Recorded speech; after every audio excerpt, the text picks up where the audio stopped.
Hey, Breaking Brown family, what's going on? It's Yvette Carnell coming to you live as I do every Monday and Wednesday night. I'm coming to you tonight with kind of uh, a heavy heart, but I'm gonna tell you I'm gonna tell you something about that. But first, as I do every time I come to you, I'm going to let's take a moment and give everybody a chance to file in, give everybody a chance to kind of get their libations. You know, we always get our libation. Whatever your libation is that you've chosen to get for Breaking Brown Live, I want you to just go right now and get that and have that handy. Hey, everybody in the chat. Hey, James. Hey, Walter. Hey, everybody in the chat. We about to get live and we about to have some real discussion.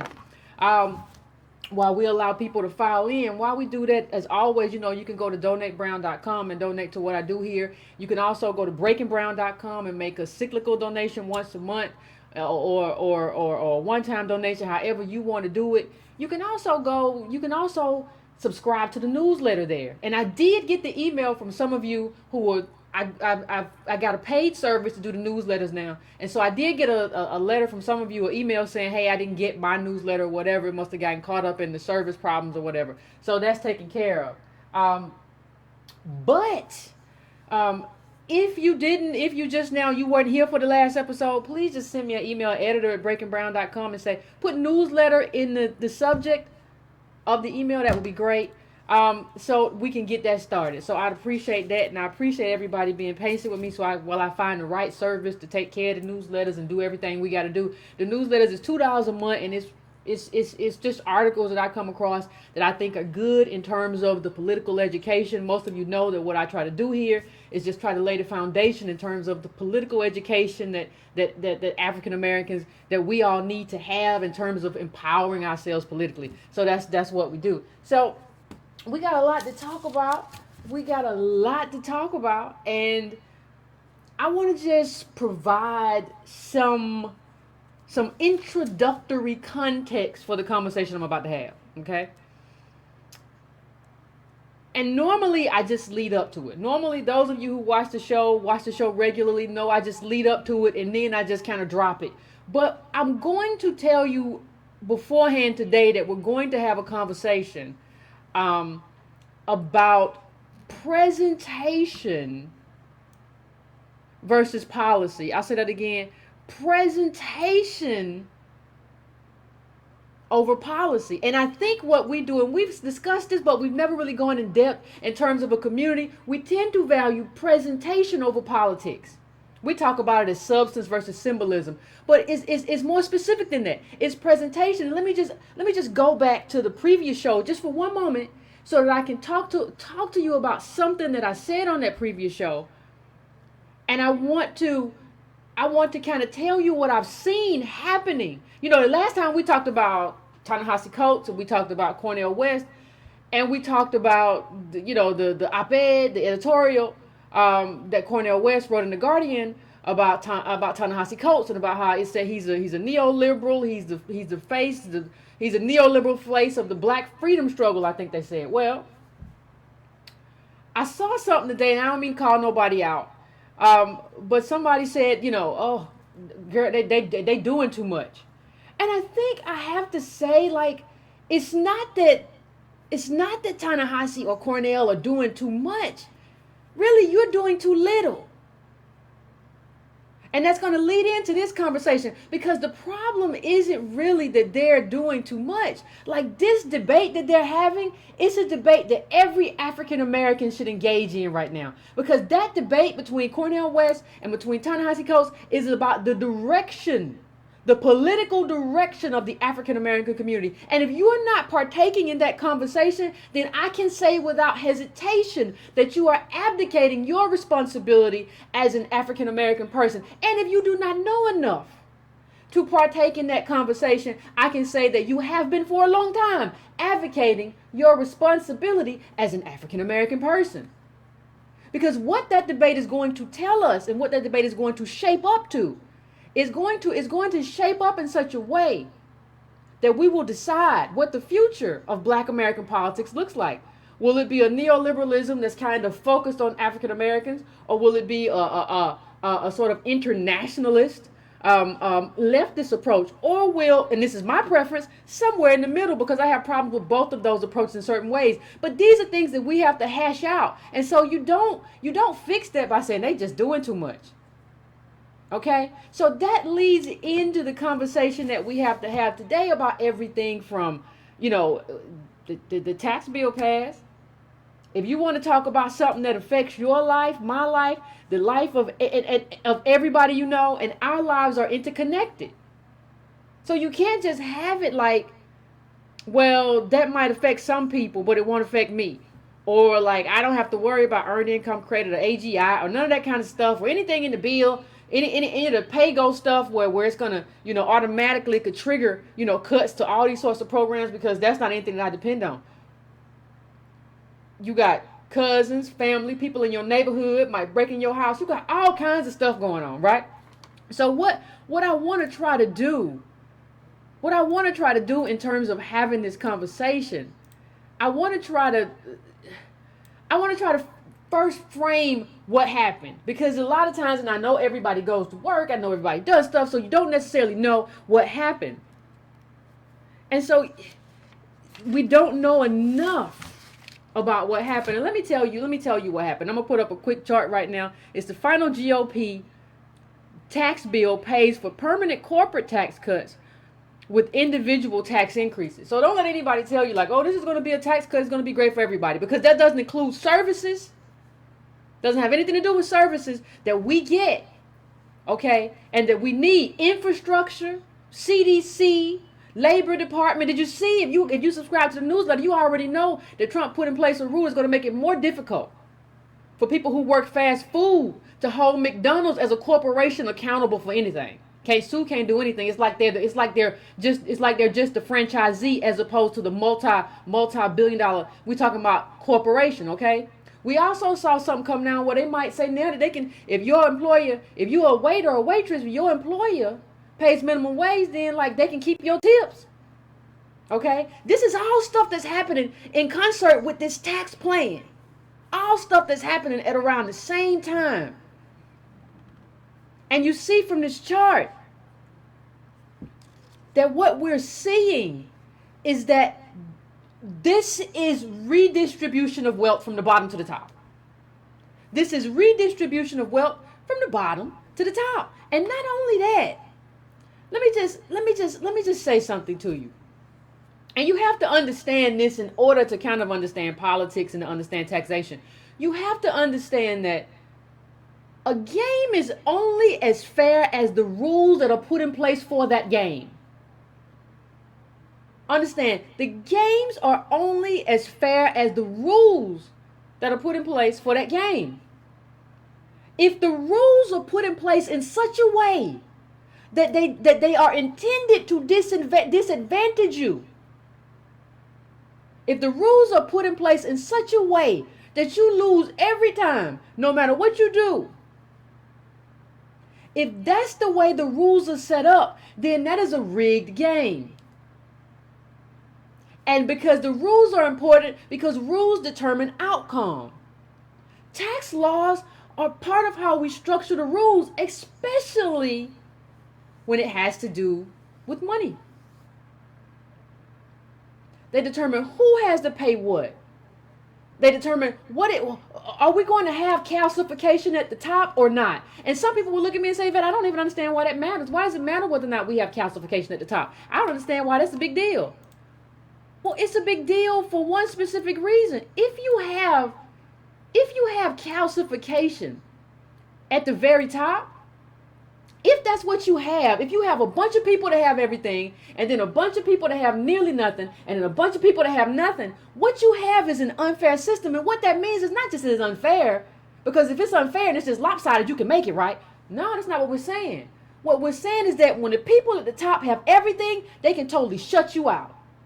They can totally say, you don't get to have a chance. All the chances are over. I've used up all of them. I got all of them. I'm hoarding the chances. I'm hoarding the dreams. And that's what happens. And that's why we've always had a progressive tax rate that did not, well, I can't say we had Gilded Age, but that did not give all the money to the people at the very top. Or the top 20, really. That's kind of, we had it that way for a reason. Because if you don't do it that way, what happens is the people at the very top, they just say, I'm going to take everything. You say, I'm just going to take whatever I want. I don't care. I'm going to take whatever I feel that I need on any given time. I'm not thinking about you. I'm not caring about what happens to you. Because you have to understand, before you think that these people, they can't be that bad, you have to understand that you don't get to be a multi-millionaire. You don't get to be a billionaire by like making this great widget. You get to be a multi-millionaire and a billionaire by stealing. No, Yvette, what you mean? What you mean? No. You get it by whether you suppress wages, whether you look at the, well, Yvette, what about, the CEO of McDonald's or whatever? He makes multi-millions of dollars and the shareholders make millions of dollars. And are you saying he's stealing? Yeah. Because like he doesn't pay his workers a living wage and you have the money to do that. So if you have the money to do it, and workers have been getting workers in America have being more productive. We're more productive than ever, and we get less of a share than ever. What do you call it except stealing? And how do you look up to people who steal from you? And we'll get to Diddy and all the allegations of theft. But you see all these artists come on and say, my contract was bad, blah, blah. And then you say, but he's so positive and he's about positivity. Now he calls himself love. Now we're going to go through all that, but I want to talk to you a little bit more about stealing. Here's a chart. And David Soroto, the journalist for IB Times, I mean, he's done I'm going to bring this up big because he's done such good work. You look at this and you see the actual senators who benefited. Say GOP senators will reap financial gain from real estate tax break in their bill. Look at those millions of dollars. Minimum value, the lowest minimum value I see on one side, is 100,000. You go all the way up to like 16 million, and you see Bob Corker on that list. You see who. So we have a good idea why he switched it up, don't we? We have a really good idea. But you see all these people, and what we come to understand then is that these people don't mind.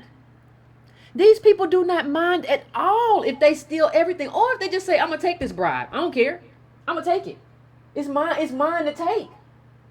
I'm going to take this money. And Bob Corker said at one point, I would never sign on to anything that adds 1 cent to the deficit. This bill that we're looking at adds trillions. Adds like 1.5 trillion was one estimate that I saw. And we don't even know. We don't even know what else, right? So we have no idea.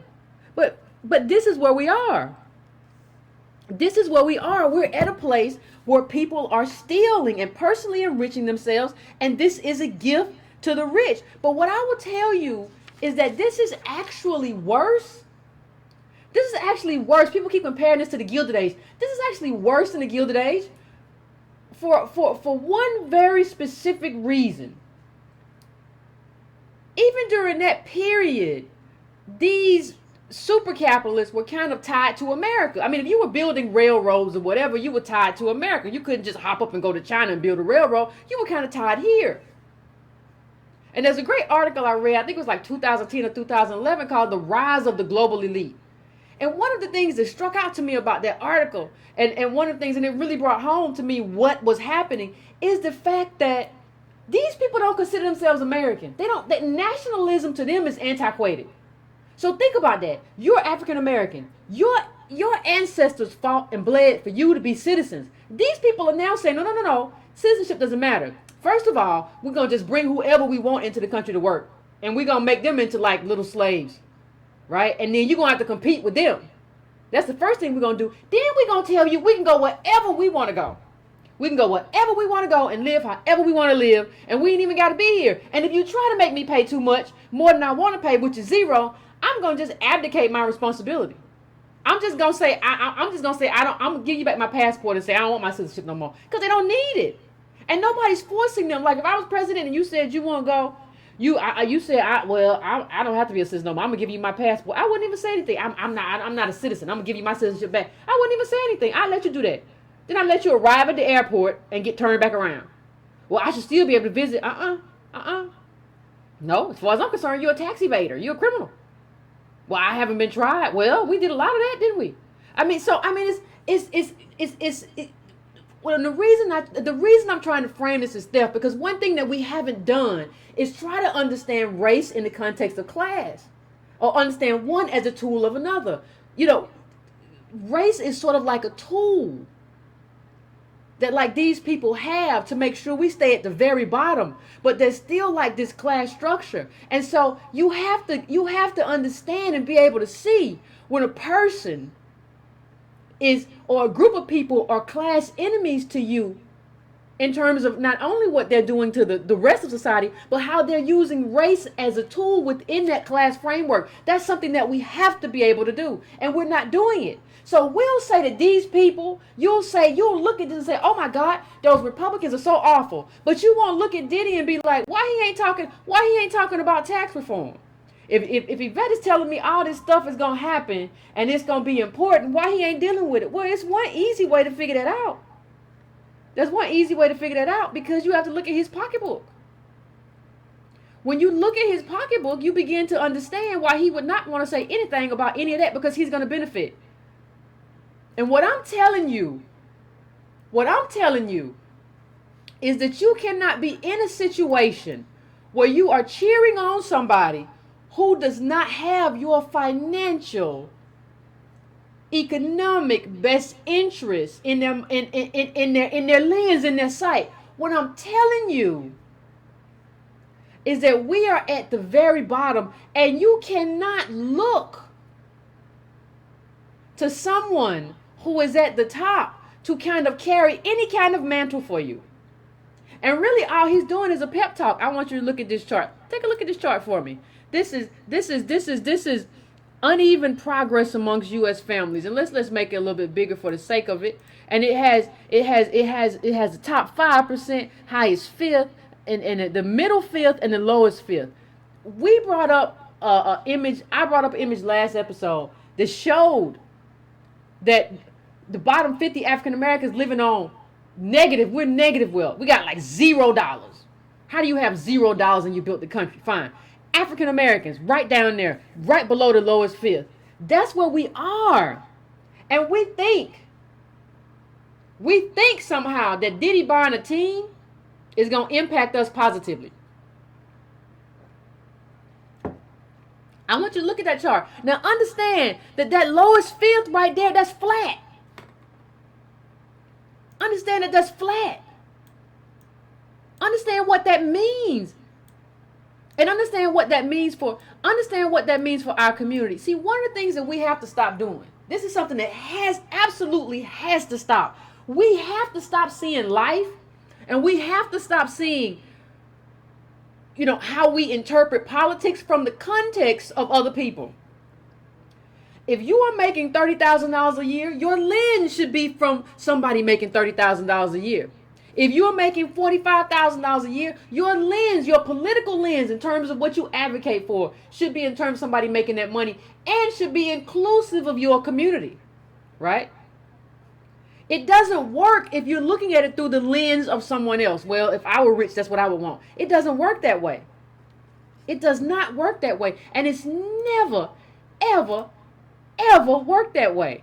Now, I want to put something up, but I'm not sure if you can see it good. But this is just, I'm going to read from it. This is just some of, if we get these automatic taxes, these automatic tax cuts, some of the stuff that you'll see in terms of what could be automatically cut.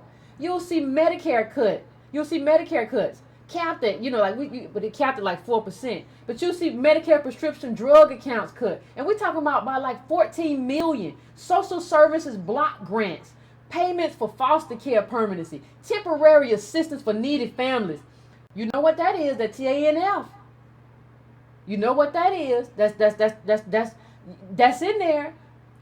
Pregnancy Assistance Fund, Office for Civil Rights, that's in there too. It's all in there. This is your life. Now, what I want to get to, and that's pay-go. If you don't understand what pay-go is, please just, pay-go is the cuts that could go in automatically because of this deficit this $1 trillion deficit that Republicans have put in this tax bill. So basically what they doing is what Antonio and I talked about on the video before. They're starving the beast.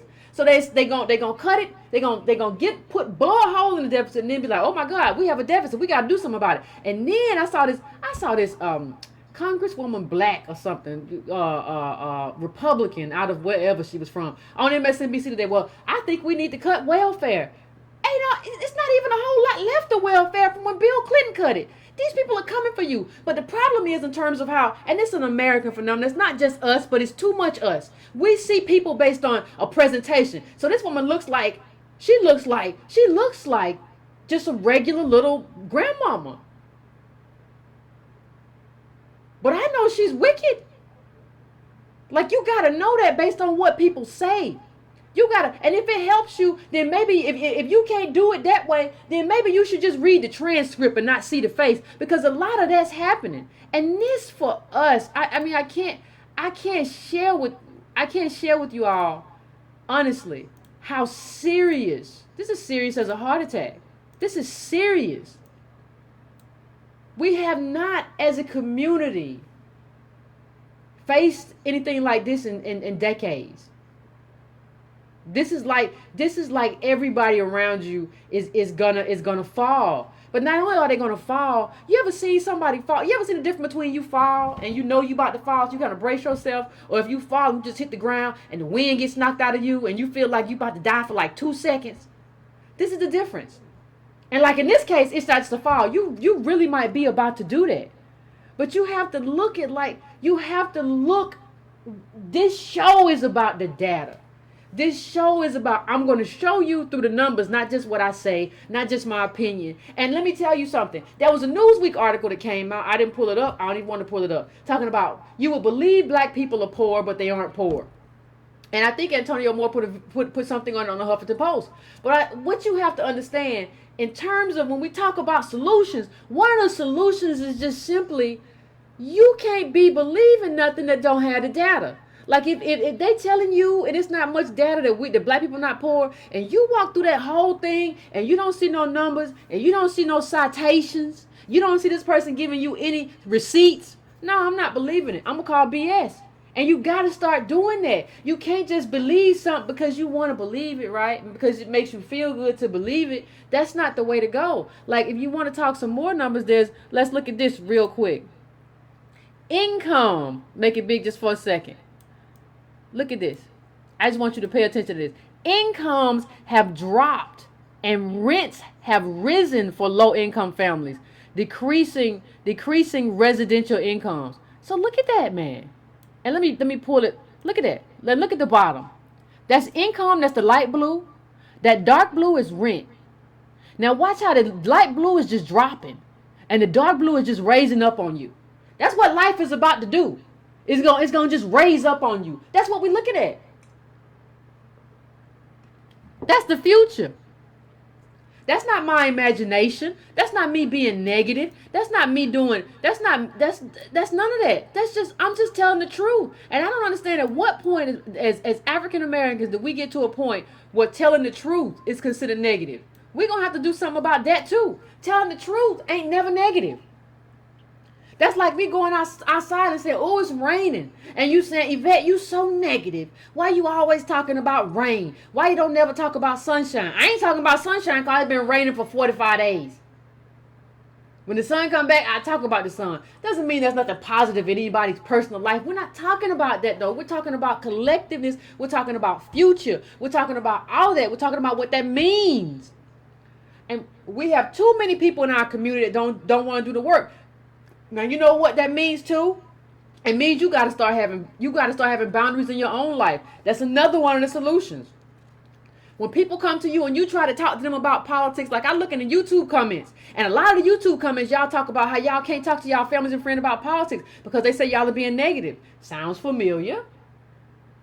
But what you have to do is say, okay, we ain't got to talk about it. Now, when they come to you and say, oh my God, I was discriminated against at work because I was discriminated against at work. Or my son, John, he got locked up and the police was just racist. When people say that to you, Tell them, hit them with the same stuff they hit you with. Oh, no, you just negative. I don't want to talk about politics. Because when I was talking about collective group politics, you ain't want to talk about it. But now you want to talk about it. Because there have to be repercussions. That's the only way people learn. If there are no consequences, if we keep showing up for people, because we're the political people. So they will come to us like, well, what do you want to do? Help me politically. Well, I can help you. If you're willing to change your ways. But I'm not going to keep helping you if you just use my whatever political knowledge I have to help you at the moment, but then you don't want to join the struggle. This is the struggle, and you don't get to choose. One of the most disturbing things to me about the whole Ta-Nehisi Coates Cornel West debate is that when Ta-Nehisi Coates deactivated his Twitter, he said, I didn't get into it for this, meaning all the debate and all the insults or whatever he was going through. And I'm sure it was real. He said, I didn't get into this for this. I didn't get into writing or whatever for this. And I'm just here to tell everybody, and everybody needs to understand, life don't care what you got into nothing for. That's not what life do. Life don't care about you as an individual. Life don't care what you got into it for, what your intention was. It don't care. You here now. And this is what's happening right now. If you on a ship and the ship starts sinking or whatever the case may be, you can't say, I didn't get into it for this. I can't be on a cruise. I want to be on a cruise. I didn't get on this ship to sink. It don't care. You better get a bucket and get that water out of there. So I think what you have to understand, and then I'm not trying to say anything bad about Coates, but did you say I didn't get into it for this when you were buying $1 million house in New York? You got to take the good with the bad. You can't do that. And that to me is another abdication of responsibility. Now you might say, well, you're putting too much pressure on him. That's the kind of pressure that this situation that African Americans are in demands. There's no other way around it. If you are like, I don't think enough of us understands that you don't get to choose, right? You don't get to choose.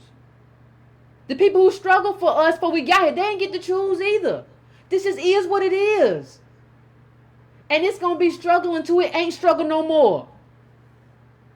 You don't get to say, well, racism, I don't really want to be about this struggle no more. I'm just going to act like I don't struggle no more. No, that's you using your imagination. Life has given you a position. You are African American in a country that descended from slaves, and you still ain't free, and you got to fight for it. You don't get to sit around. And we got to start holding the people who want to sit around and not do the basic work. We got to start holding them accountable. It's a big deal that we don't do more to hold these people accountable. It's a big deal that we don't, listen, you have to.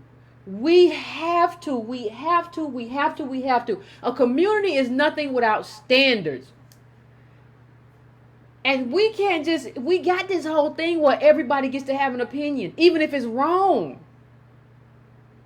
And so we won't stop somebody in the middle of something and be like, no, you're wrong.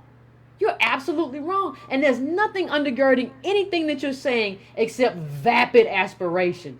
And that's something that has to happen. The people who know the most in the African American community are so often the most quiet. We're the most meek, and we just don't want to say nothing. Well, I don't want to cause no problem. No, I cause a problem right at your Thanksgiving dinner. And I want you to look at this. Before they go around and talk about everybody's getting a tax cut, everybody's getting this, everybody's getting that. It's like, look at that $380 number at the top. And then and then it's temporary. The Republicans are getting permanent stuff. We're getting temporary stuff. And it's nothing. And it doesn't compare at all. And this is from the upshot of the New York Times if you want to look it up. It's a tax calculator. Just put in upshot New York Times tax calculator. And it's nothing compared to what they're going to take away in terms of services. And y'all got people, you know who your people are. You know who your people are. Got people running around here talking about, girl, boy, man, Diddy want to own a team. Did y'all hear what Diddy said? He said he want to own a team. Y'all saw the tweet, right? If you didn't see it, I'm going to show it to you. This was the tweet. I would like to buy the Panthers. Spread the word. I want you to look at something. See, this is why it's not just Diddy's fault. I want you to look at the fact that y'all shared this.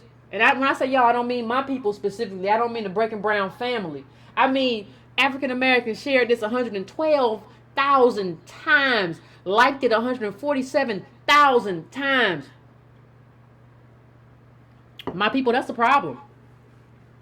And I don't know if you understand it's a problem, but that's a problem. Because what that speaks to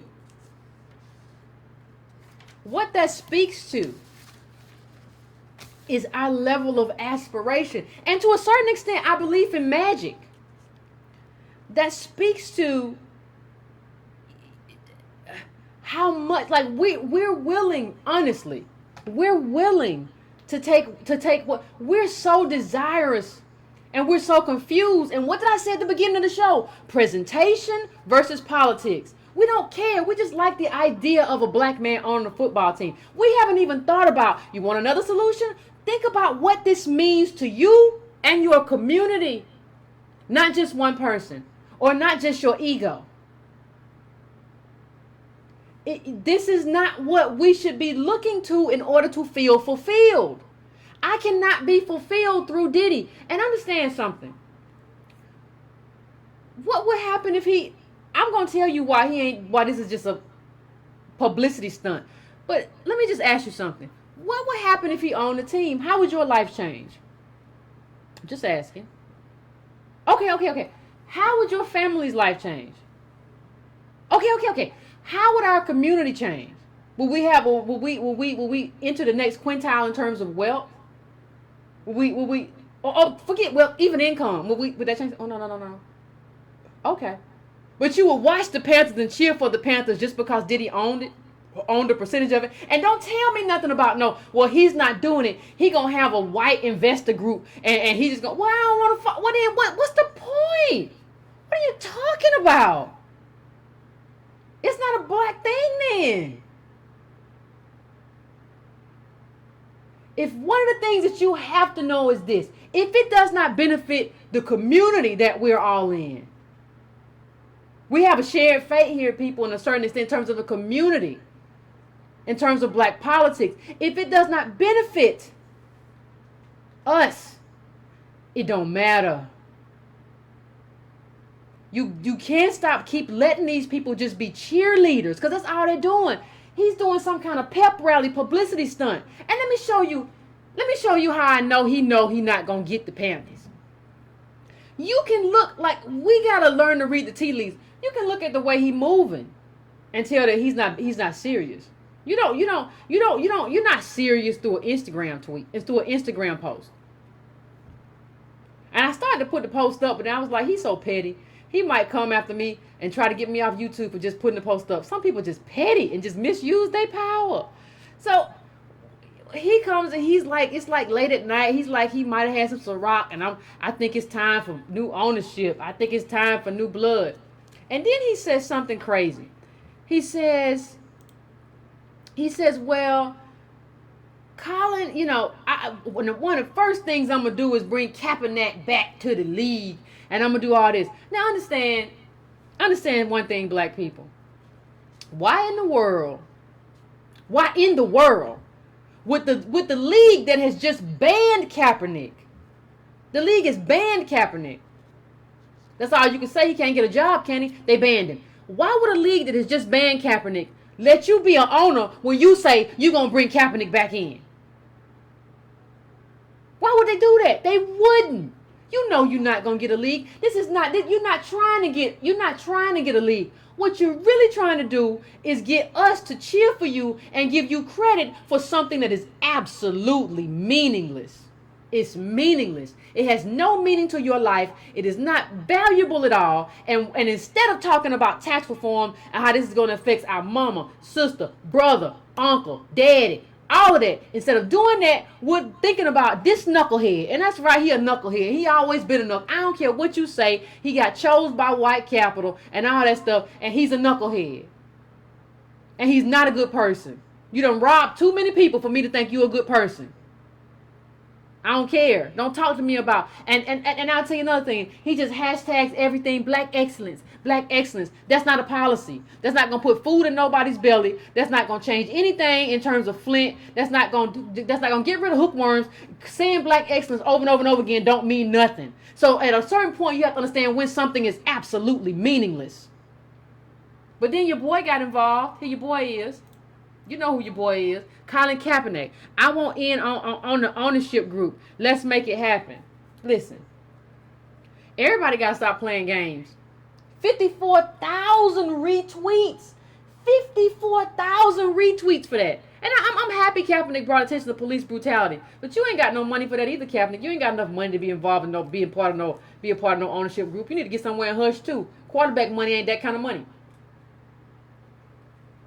Not for you. And why would somebody come and let you own something like that? Like, these people are playing games. These people are playing. What they're really doing is playing on what we don't know. Right? And then your other boy got involved. You know who your other boy is? Steph Curry. I want in. Oh my God. At a certain point, at what point is this just clowning? Just to kind of like, at what point? At what point can we just say y'all are just mucking around? I don't know. I don't know what to say. I don't know what to say. This is just, I mean, what I can say is that this is ridiculous. That everybody should know that this is not going to happen. But how come we don't know it? And why does it matter to us? Let me tell you something. I can guarantee you one thing. Even if Diddy and Kaepernick and Curry own the Panthers, guess what I can still guarantee you? Football will still be turning black men's brains into jelly. Still. But guess what? We got so many of us that will watch it just because, we got a black owner. That's who I'm rooting for. And that's the play. Like, I think for the most part, Diddy knows this ain't going to happen. But he knows if it did happen, black people would just turn and support him, and then he could enrich himself. These people aren't thinking about you. They're not thinking about me. They're thinking about themselves. And at what point did you look at that and be like, you know what? I give Kaepernick credit because at least he took a hit in terms of his pocketbook and not getting signed for standing up for something. You get credit for that. Diddy gets credit for nothing. You are just a narcissist who will not go away.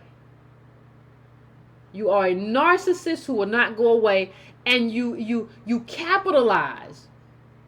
You capitalize. Your whole thing is based on the fact that black people don't have enough and we don't have anything. So we live vicariously through you. And so our sort of reckless aspiration is what gives you life. And what I'm saying is that if you want to do something as an African American that matters, one of the things you need to do is unsubscribe from his Instagram, unsubscribe from his Twitter, because he's not going to say nothing that's beneficial to you. You don't need to go to no more bad boy concerts, because really and truthfully, it's time for millennials to have that time. Nobody needs to see you still hopping around on stage. We don't need to see that no more. Let the millennials have their time. Let them have their day. And he's a person, Diddy is a person who gets off, honestly. He's a guy who always just, you got to understand, Diddy ain't been hot in a long time. The way he stays hot, he always gets next to hot people who are hot. So if you Rick Ross and you hot today, he next to you. If you Nicki Minaj, you hot, he next to you. If Kaepernick is making news, then he's going to make sure to get a picture with you. That's what he does. He just makes sure whatever the hot stuff is, whatever the hot thing is today, he just makes sure he's there with it. But he ain't nothing. See him right there? What changed your life after this photo? After this photo of him and Kaepernick, tell me how your life changed. And see how that, you got to see how that's choreographed for you to just see them as two powerful black leaders. This is choreography at its best. This is filmmaking at its best. It don't mean nothing, no. We talking presentation versus politics.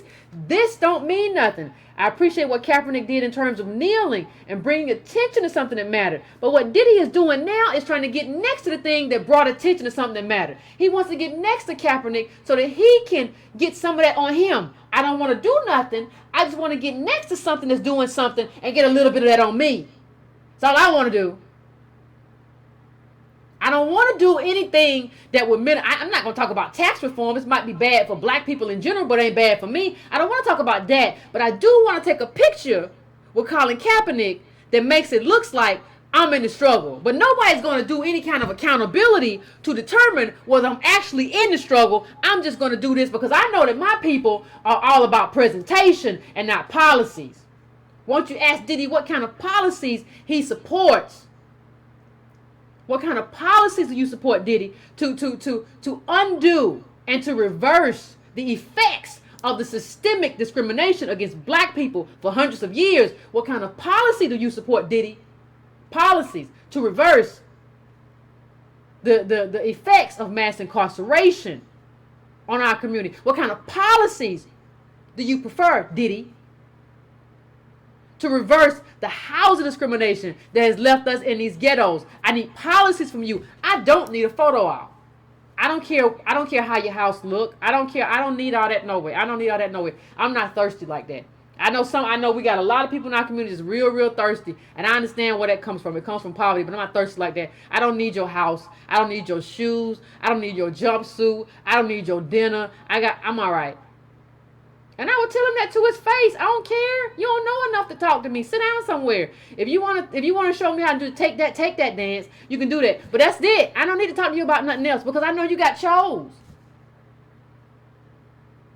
I don't need to talk to nobody that got chose. For what? I don't need to talk to nobody that takes advantage of their community, do this aspirational nonsense. For what? You wasting my time. And we got to be, like, you got to be willing to, if you came in contact with that person, just to say, you wasting my time. Would you tell Diddy that? I would. You wasting my time. I don't need to talk to you. Because what these people will do anyway is tell you, well, if you talk to me, Yvette, I'm going to get you a show on Revolt. You know, we just got to talk. And we got to figure this thing out. And we be believing it. I talked to Diddy. He said he going to get me on. He said he going to get me on. I'm so excited. No, that's how they use everybody.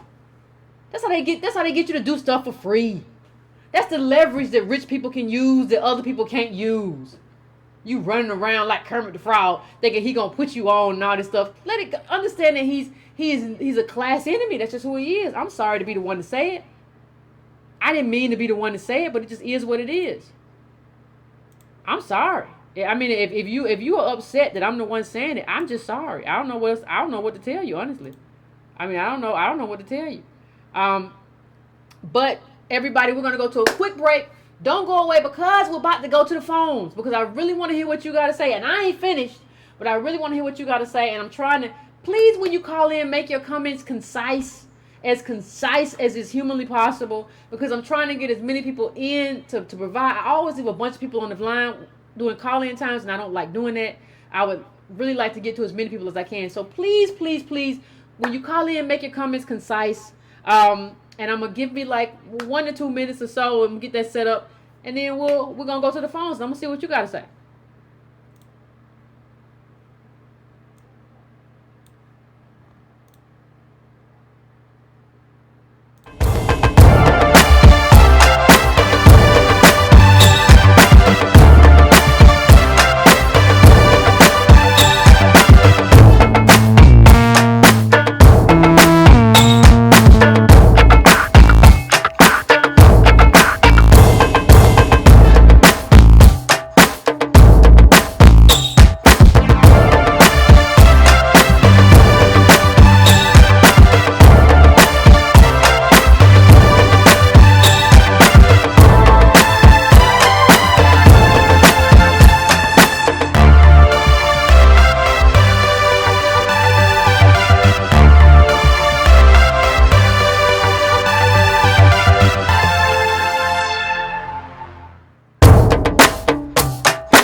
Whew, tested a little music. That one was all right. It got me moving.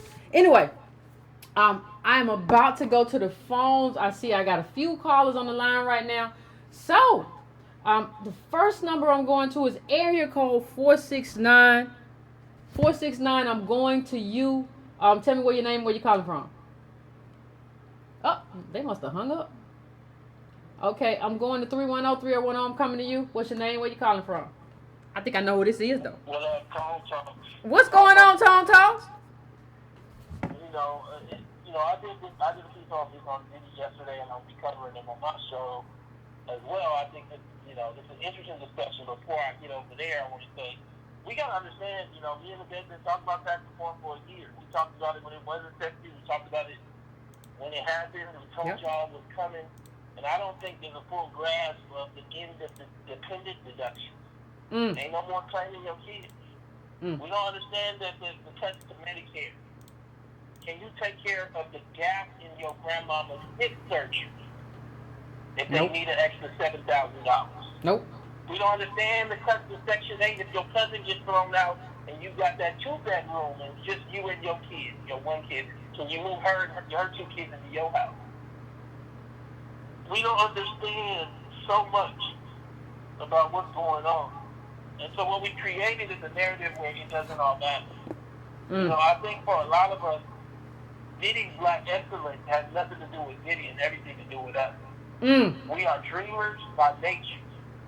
And it's funny because all Diddy is doing is giving you, like I said, black solidarity flavored Ciroc to drink on. And you love the taste because it makes you forget the reality in your own home and project the reality of his home, but you ain't never been to his house. And I feel like when we start looking at Ciroc and Revolt and all of these things, what we got to understand is that he's a spokesperson. We don't know what his ownership is. We looked at Ciroc, the bed covered it, there's a great artist with him on it, and it just talks about like he doesn't really own that thing. He's just selling you on ownership because it makes you feel good to think that you have agency. Just like a Bitcoin. An imaginary dollar that ain't even in your wallet. Yeah. Yvette, do you have that chart that with the decile? With the what? I would love to pull it. With the deciles of Black America by decile by percentage. No, I don't think I have it. Okay. Well, I mean, we have to understand that the bottom half of our race is living on negative wealth when combined together. The bottom 80% is living on 0.1%. We have to understand what that means in terms of projecting ourselves as one day being rich to the point we forget about the politics for the poor. And I just wanted to come in, chime in, give my support to Yvette. I really don't think we understand the nature of our situation. I don't think we understand the dire straits of what's coming over the top of the new year.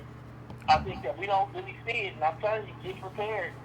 Get ready, because it's a Hurricane 5 on the horizon financially. Thank you so much for having me.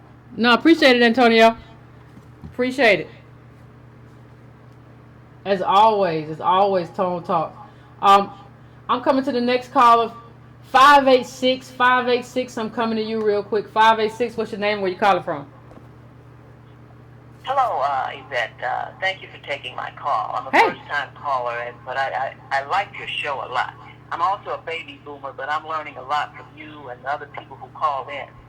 I wanna, I guess, give you kudos for the work that you are doing. Thank you. Yeah, because I feel like when I watch it, yes, ma'am. When I watch your show, I feel like my media literacy increases, and that you're fighting against the psychological warfare that I feel our people are under.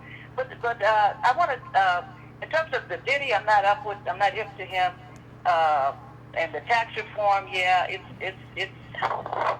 I don't know what to say about that, except that it's just another reminder, in my view, that we are in a war. When I say we, I'm talking about the descendants of Africans, the descendants of enslaved Africans in this country. Uh-huh. I bought that thing. That we live in a democracy. I know that's BS. We do not live in a democracy. Don't even live in a representative government, as far as I'm concerned.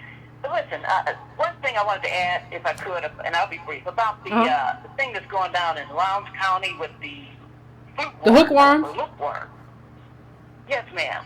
Now, Lowndes County back in the day, back in 1966, was pivotal in voter registration. Stokely Carmichael, later Kwame Ture, the Lowndes County Democratic Party in Mississippi, not Mississippi, I'm sorry, Alabama. Mm-hmm. They were pivotal in organizing blacks, and in fact, the Black Panther emblem came from the Lowndes County Freedom Organization. The Okay. Black Panther symbol, it later caught on in, out west with Bobby Seale and them. But I just want to say that, I just want to throw that 2 cent in about Okay. Lowndes County has historical roots in movement and fight back. I don't know what has since happened, but Well, we've it been is beat what it is. down. Thank you for taking my call. No, thank you, caller, for calling in. Thank you, caller, for calling in. I mean, I think we've been beat down a lot, and I think we got to regain that. I think we got to. Why y'all talking about Bitcoin? I heard, the person who owned Litecoin, they sold all their coins, and then the person who, the Bitcoin owner, I think he sold his stuff too. One of the co-founders, what was it? Bitcoin. I ain't gonna say nothing. Y'all going? You finna get rich though, right? I mean, I think one of the things that's so important. Could y'all hear the last caller? I think one of the things that's so important for me, even in terms of this Diddy conversation, is that one of the things that we're kind of learning that I don't think we necessarily learned when we should have. One of the things that we're all kind of learning right here is that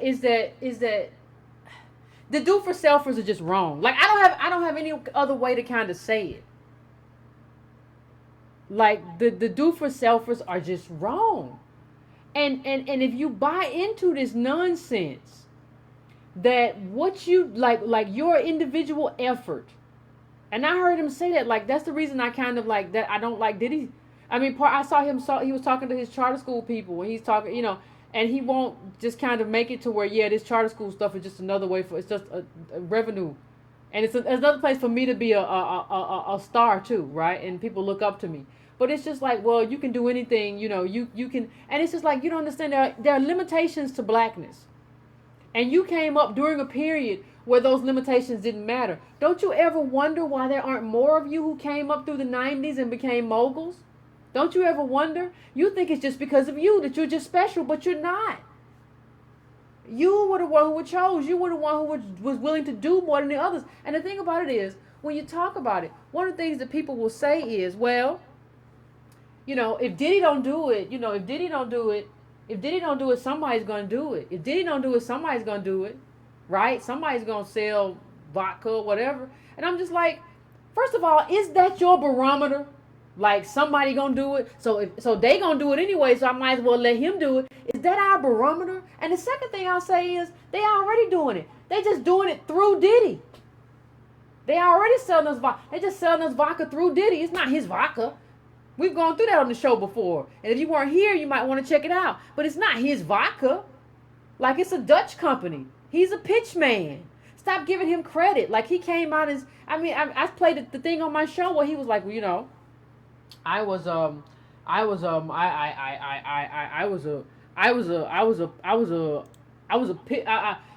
thinking about what kind of flavor I wanted, and I decided that French vanilla was the flavor. I was like, Negro, French vanilla been out forever. You didn't decide nothing. None of this is up to you. You don't own the company. Like I said, I'm not gonna get deeply into this, but we all know that the company that owns Ciroc is like a Dutch company that owns a whole bunch of liquor brands. Like it's dozens of them that they own. And this dude has been running around to us for, like, it's the same thing that 50 Cent does with effing vodka. Like you all people know that we just like believe anything. And so the only thing Diddy's whole thing is, the only thing Diddy's whole I'm gonna buy a team is, the only thing that really is just like, that's just giggles for real owners. I mean, I bet the real owners get behind closed doors and have a scotch and just laugh like crazy. Because it's so stupid. And if they were to let him get in, like he would have a small percentage. Just like Jay-Z with the Brooklyn Nets, so they could use him as the black face. He would get a little bit of money so that we would come out and spend all of our money to support a black team.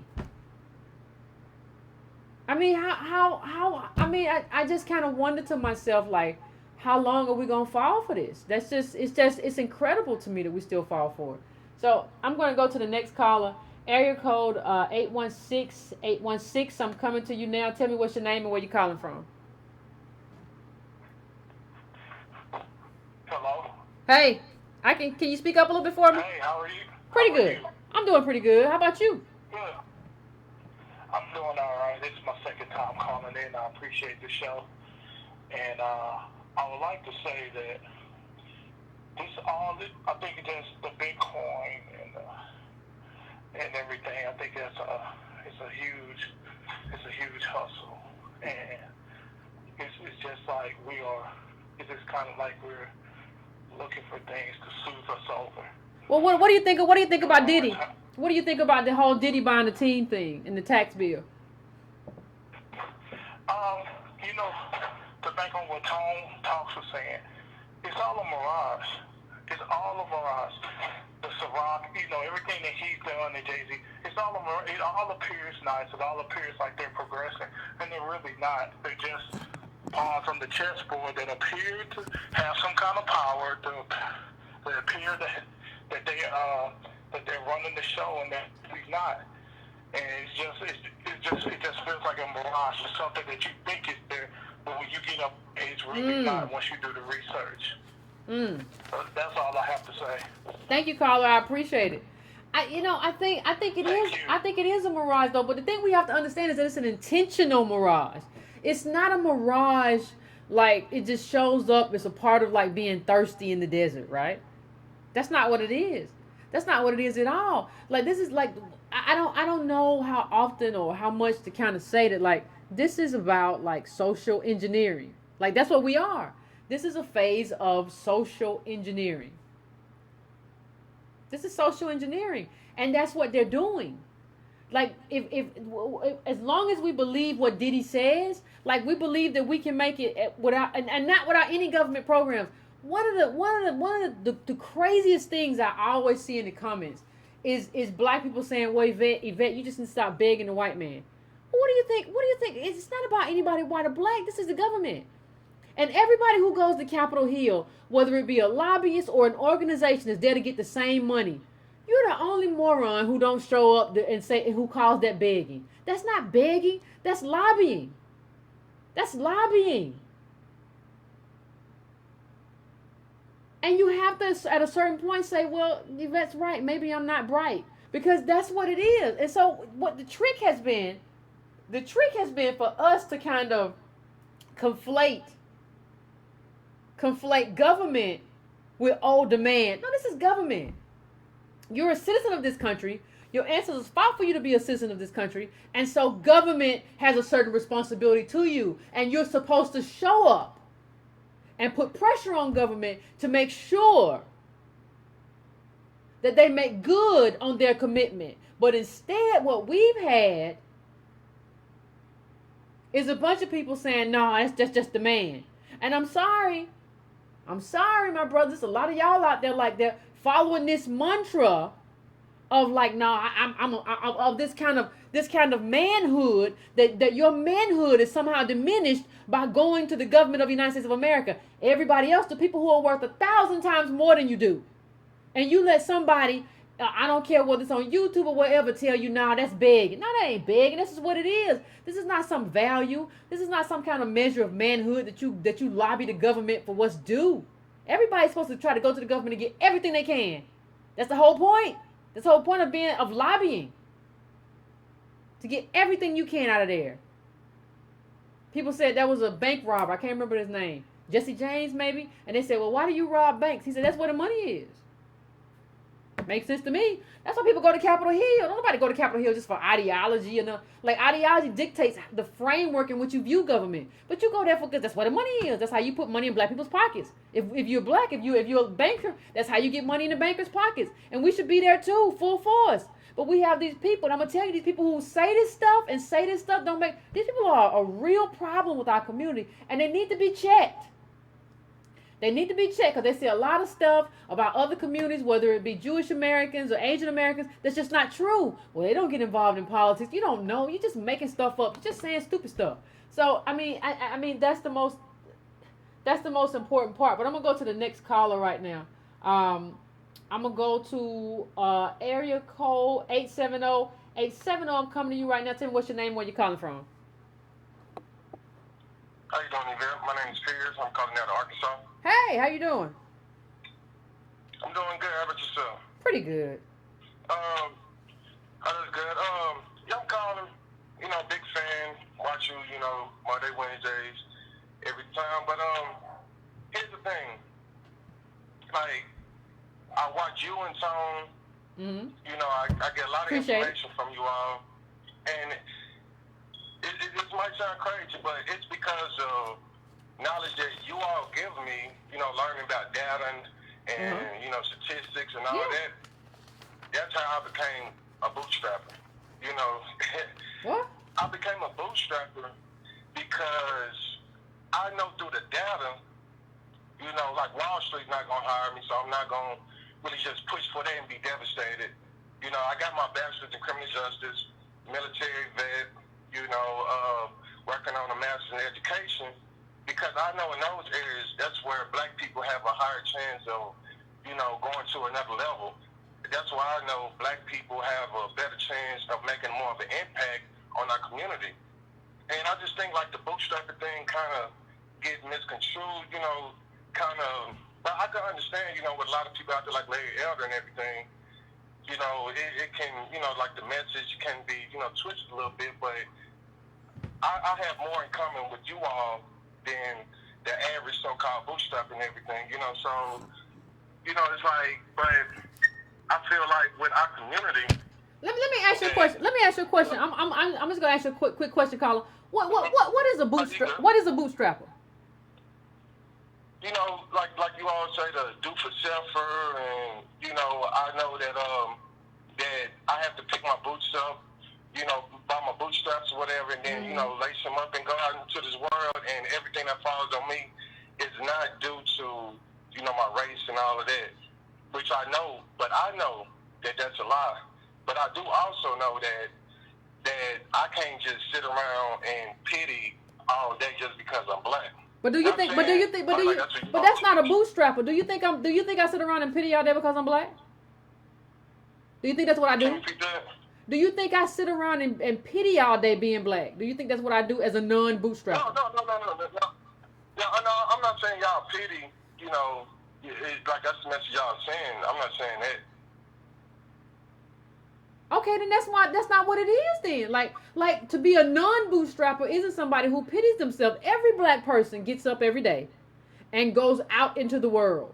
Like every black person gets, unless you're sick, gets up every day and goes out into the world. We all do that. I'm trying to differentiate what's the difference. You know what I mean? Like for me, I'm a conservative. When I vote politically and everything, why? I'm more on the conservative side. Huh? Why? I'm not. Listen, I'm just trying to get to the heart of it, caller. I'm not trying to berate you or anything. I'm just having a discussion. Can you tell me how the conservatism benefits you though? Just for the audience. Because, all right, for one, when you look at the devastation of our communities and everything, just through the facts and data, we always vote Democrat. You know, we always support this liberal agenda, which never backs us historically.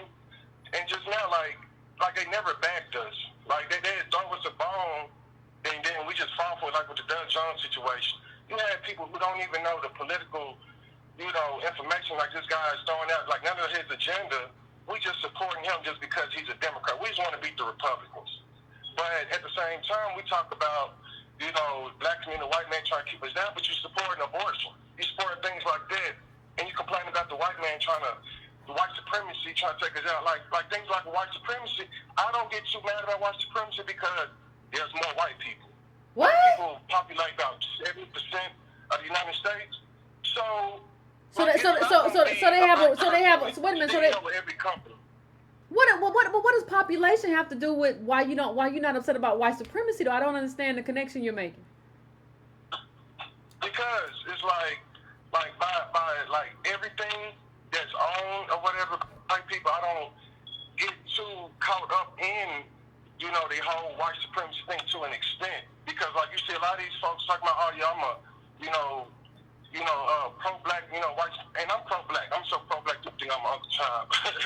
But right. The thing about it is, what? like, they want to go against the white supremacy so much that, but you still support it some kind of way. Like, but the thing is, that does not mean you have to deny my rights. That doesn't, as a black person. If I'm qualified for the job, give me the job. Thank you, caller. I appreciate it. I got to go to the next call, but I appreciate you calling in, and I'll answer you off the call. Here's the thing. In terms of conservatism, here's my thing. At this juncture, conservatism is about values, right? And tradition and values. That means that's something that's serving you.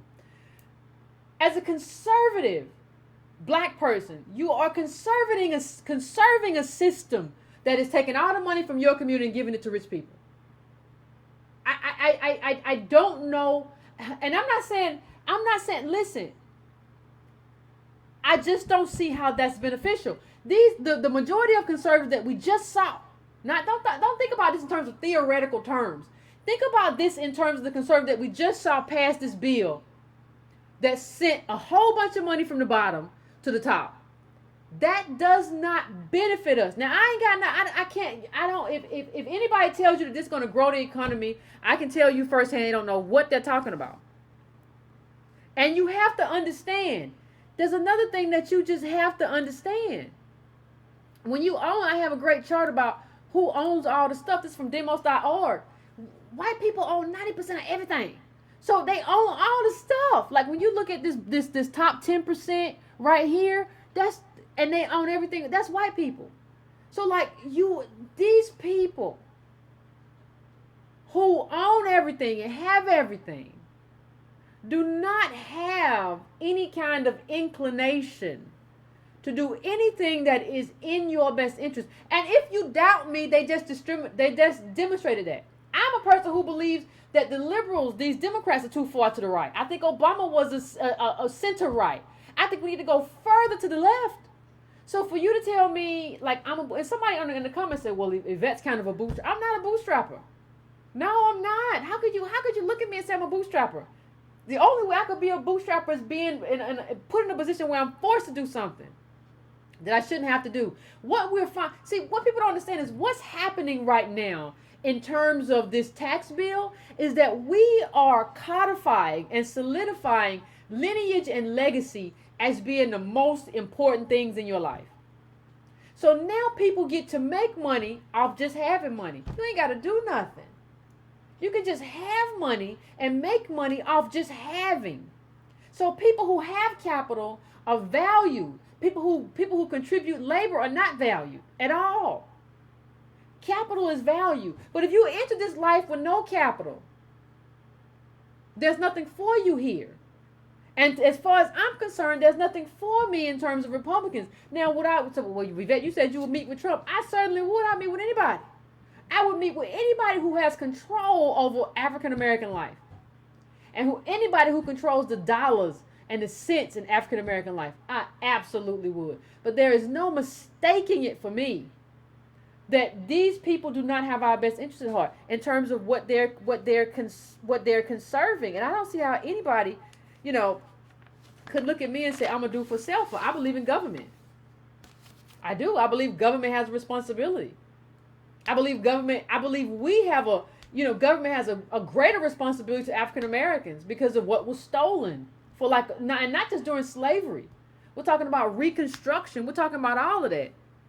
When you look at the top 15% of white families worth $1 million and 10 million families we have, 350K millionaires, you're not going to become a millionaire with that. They're not even giving you the tools to become a millionaire. And we running around talking about, I want to be like Diddy and I want to work for Diddy. It's not how it works. And so much of what is the problem in our community is just not knowing like how any of this works. And I say that a lot on this show. I say that's not how any of this works. And it's not. I'm going to go to the next call, area code 414. Area code 414. I'm coming to you. Tell me what's your name. And Tell me what's your name and where you calling from. Hey, Yvette, it's Quentin, your favorite person from the city of Milwaukee.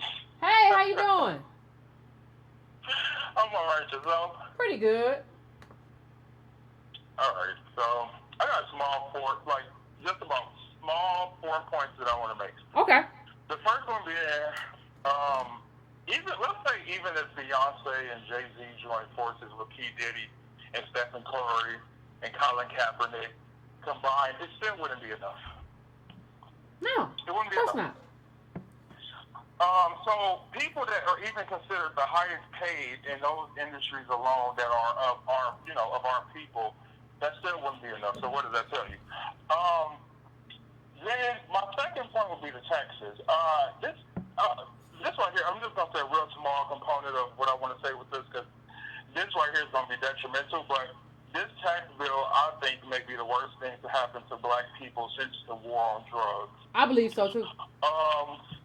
Yeah, I really think it's going to do. And the thing is, though, the war on drugs, we sort of saw it coming, but a lot of us don't really see this tax thing hitting us yet, but come early February, we will.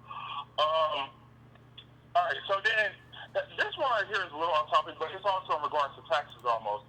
So, I don't know if you ever read the book called The Color of Law. Yeah, I brought that book on one of the shows.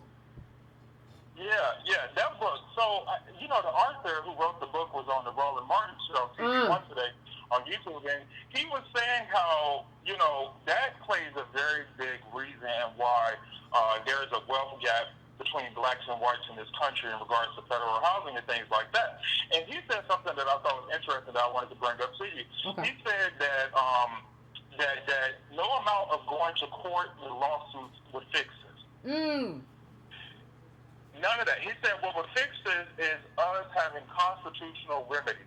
So that means that we have to go to a point where the Constitution is almost rearranged if we even want to get some serious things done within regards to that wealth gap. So I don't think people even understand how serious. And it takes 38 states, by the way, to have a constitutional convention. Well, you know what? Let me interrupt you. Let me interrupt you 1 second, caller. We're going to be meeting with the author of that book, The Color of Law, in Louisville in February with Dr. Kevin Cosby, St. Stephen's Church. We're going to be meeting with the author of that book in February, Antonio Moore and I.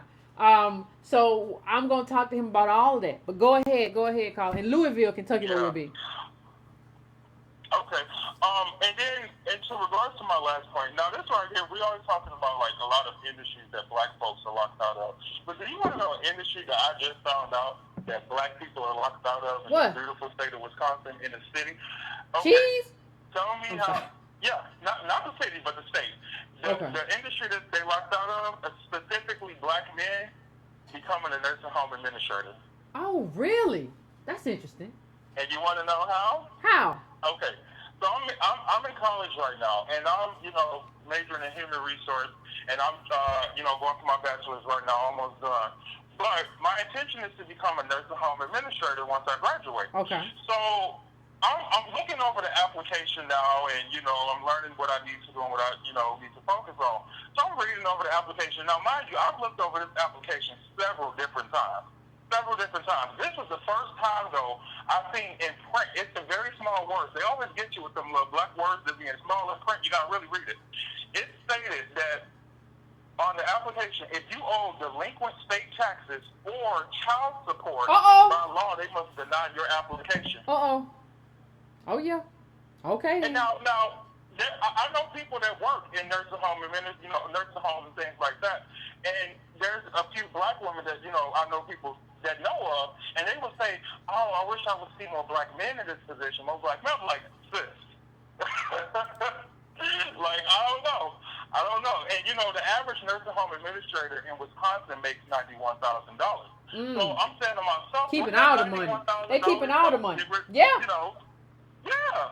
And get rid of some of that delinquent child support, but that's another field. Especially when it's time to get a job. Like I think your kids could use that money Do you understand what I'm saying? Yeah, The Color of Money. Somebody asked about the book. But thank you, caller. I appreciate you calling in. I appreciate it. He's right. I mean, he's right. Like, this is how we get shut out. And nobody ever talks about how we get shut out. We just talk about being aspirational. And part of the reason we can't understand how we get shut out is very simple. Let me tell you a quick story before I go to the next caller. A quick story I want to tell is about, do you all know, everybody knows Paul Ryan? You know, leader of the House and all this. Everybody, the Republican Party, Paul Ryan. And he used to work for he used to be a waiter at the Tortilla Coast, right? I've been to the Tortilla Coast several times when I worked in D.C. Awful Mexican food, but that's not why you go to the Tortilla Coast. You go because it's close to Capitol Hill and you're there with other people who own Capitol Hill. That's why you go. You don't go there to get the food because the food is bleh. Anyway, he often talked about, I used to be a waiter and I used to be all of this and I've come up and all of this stuff. That's what he talked about. And it occurs to me that, like, people like him, he and people like him are part of the reason that black people, like we can't understand wealth. Because Paul Ryan will tell this story. This is the same person that will be talking to you and in your job and being saying, well, I used to wait tables too. White people poor too, just like you. And what he doesn't tell you is that when his father died of a heart attack, that he left over $400,000. He doesn't tell you that his mother started some kind of investment fund with $500,000. He doesn't tell you that his aunt started another fund which he benefited from of $500,000. And he doesn't tell you from his father's stuff, he got $50,000 at age 28. I mean by age 30. And by age 28 he was worth like $1 million. By age 28. And so what I realize is that part of the reason we don't understand wealth is because people just keep lying to us. Like, people keep telling us, like, no, you don't understand. Like, I'm poor just like you. And we be like, oh, he used to wait tables. He must be poor. He must have been poor. I used to wait tables too. And so we see this affinity. So we diminish our own claim because of what we're being told by somebody. Not understanding that rarely do we know the full story. Paul Ryan took that job so he could say at a certain point, I used to be a waiter. He didn't need to be a waiter. And, you know, there's a great book at a certain point I think I'm going to try to interview the writer, Chuck Collins, Born on Third Base. But somebody in Twitter, when they were talking about Paul Ryan, said Paul Ryan was born on third base. He never could have hit a triple. And he couldn't have. He never could have hit a triple. He had to be born there. And he was born there. How you be worth $1 million by 28? How many of us can say I was worth $1 million by 28? But I guess you would. I know you would. Barack Obama was worth like $500,000. He got from his grandma, but we thought he was black like us. But, you know, I think there's so many, we have to deconstruct why we don't understand what it means to be black. This is, we're talking about generations. And we're not just talking about slavery. We're talking about generations of black bodies that built this country and now have nothing to show for it, right? No wealth, no nothing.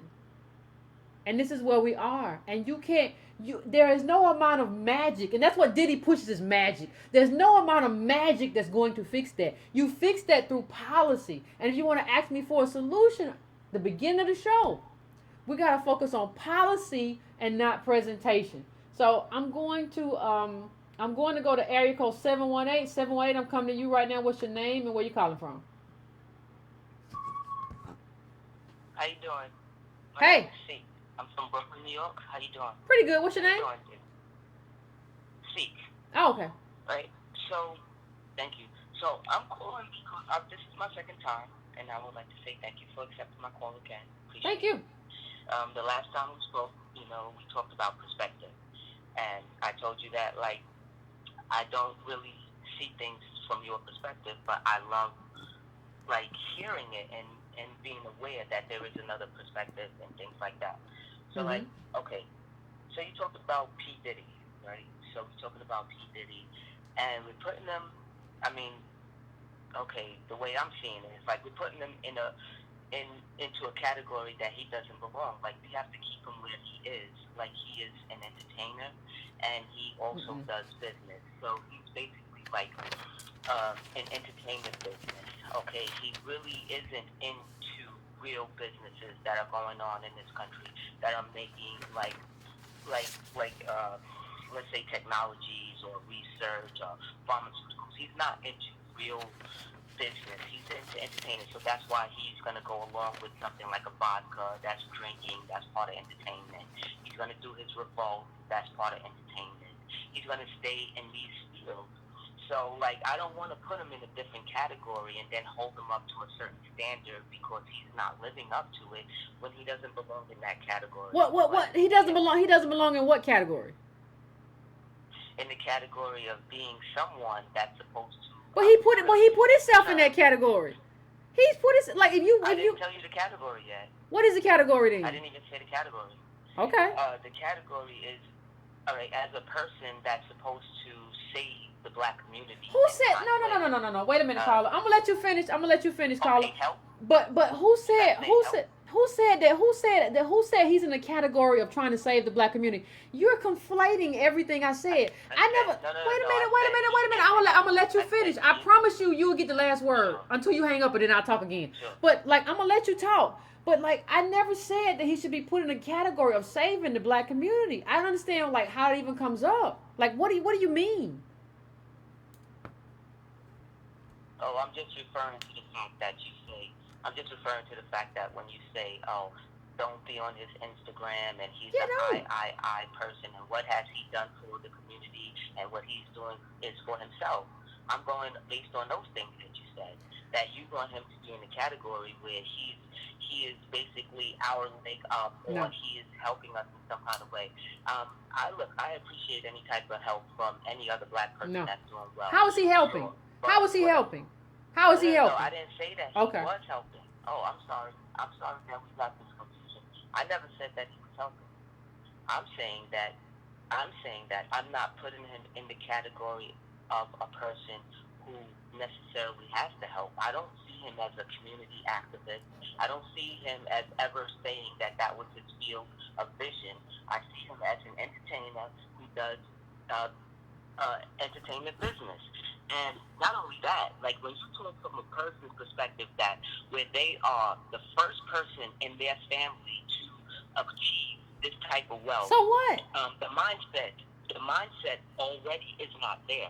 This is something that go away. With But hold on, caller. Okay. But if your mindset ain't right, I don't have to sit and listen to somebody whose mindset is not right. If your mindset is not right, I need you to go away. I need you to go away. I need to take you off. Like, here's the thing, and I'm going to let you have the last word. Here's the thing. I'm not saying, like, we have to, like, here's the problem. You said he doesn't have to help.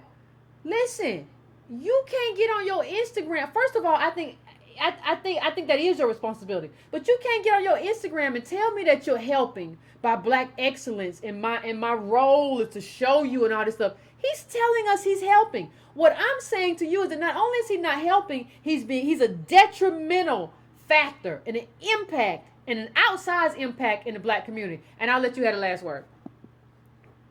Oh, thank you. I do understand how you feel and everything like that, but I just choose to differ because I don't put him in that category.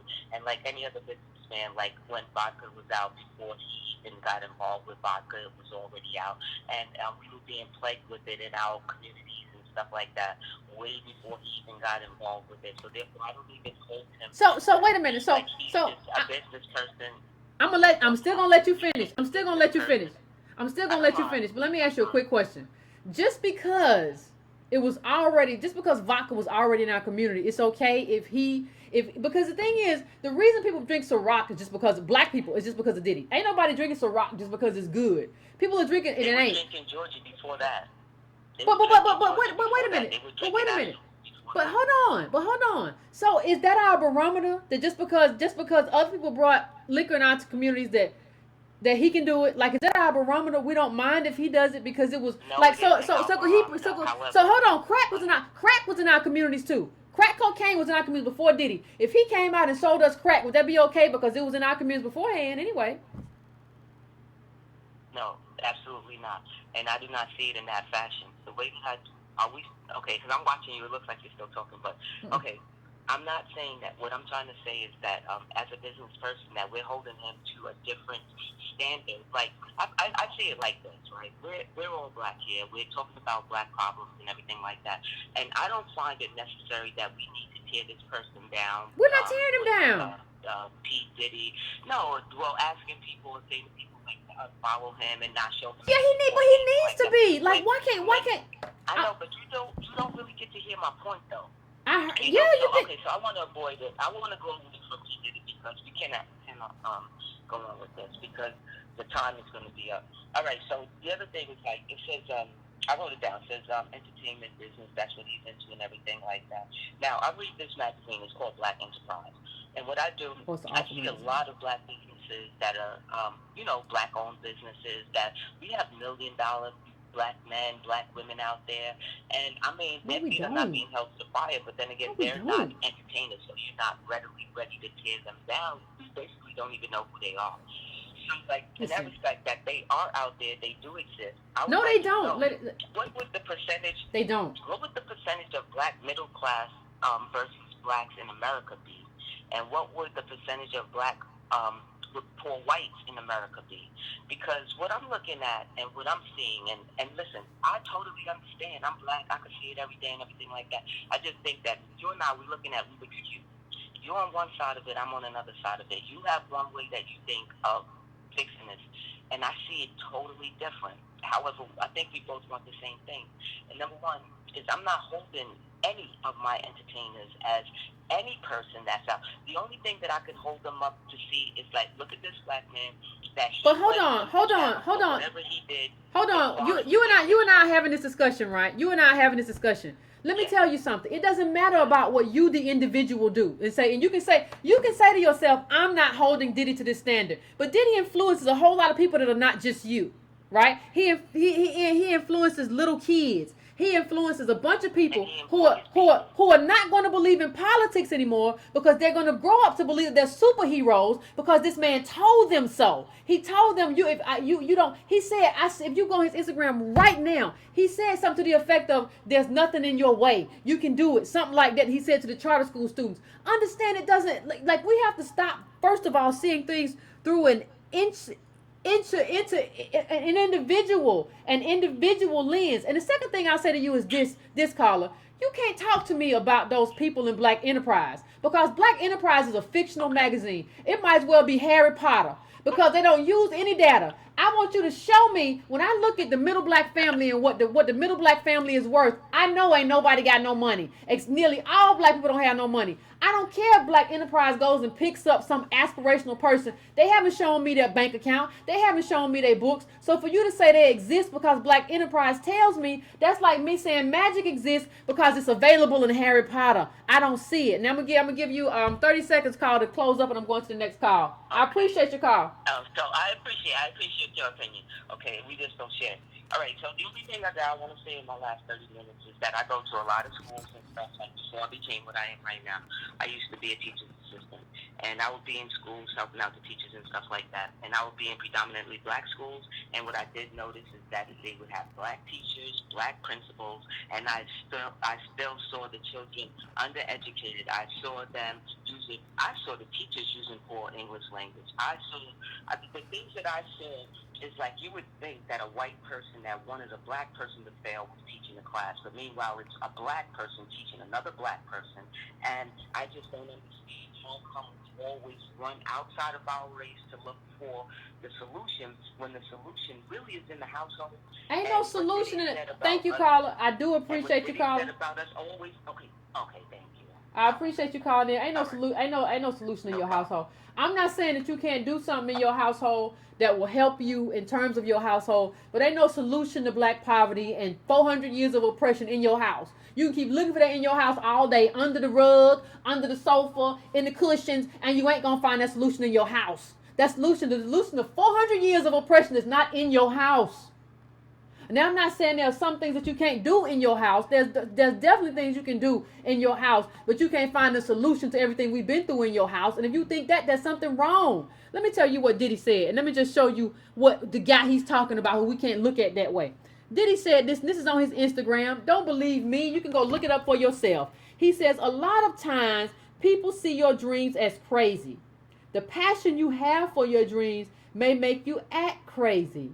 The dreams you have are so visionary, they call you a genius. I don't really deal with reality trying to work towards the future. I can't deal with nobody who don't say they don't deal towards reality. If you're not dealing with reality, what are you really dealing with? But see, he really believes he built this. And I think to a certain extent, I appreciate the caller calling in and being honest, but I think he believes he built this too. We don't understand it. Like, no, you got chose. You got chose by Capital during that period, decided to put you on because we had these 90s, R&B and all this stuff. You were a producer. Let's put him there. And then you stayed on.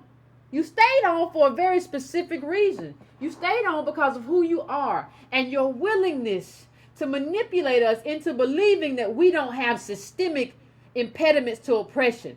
So we'll watch you, and we won't get involved in black politics. We'd rather watch you. It's wish fulfillment. And what I'm telling you is that you will never be empowered. You will never have power in this country through wish fulfillment. The only history we have of getting power, any kind of power in this country, is through collective black politics. And I don't know. If you can't base your stuff on history, then I don't know. If you can't base your stuff on data, then I don't know. We got to have data, and we got to have a historical analysis. That's it. All this other stuff, I don't even know what you're talking about. And let me say, what else did he say? He deserves to have a different standard. You don't deserve anything. Why does Diddy deserve to be held by a different standard? You on here talking all this bull? It's like I went and found you, you narcissist. I don't understand what people are saying to me. And let me tell you something. You should never, as a black person, say another black person don't have to help. You should never say that. He doesn't have to help. You should never say that. Don't ever let that come out your mouth.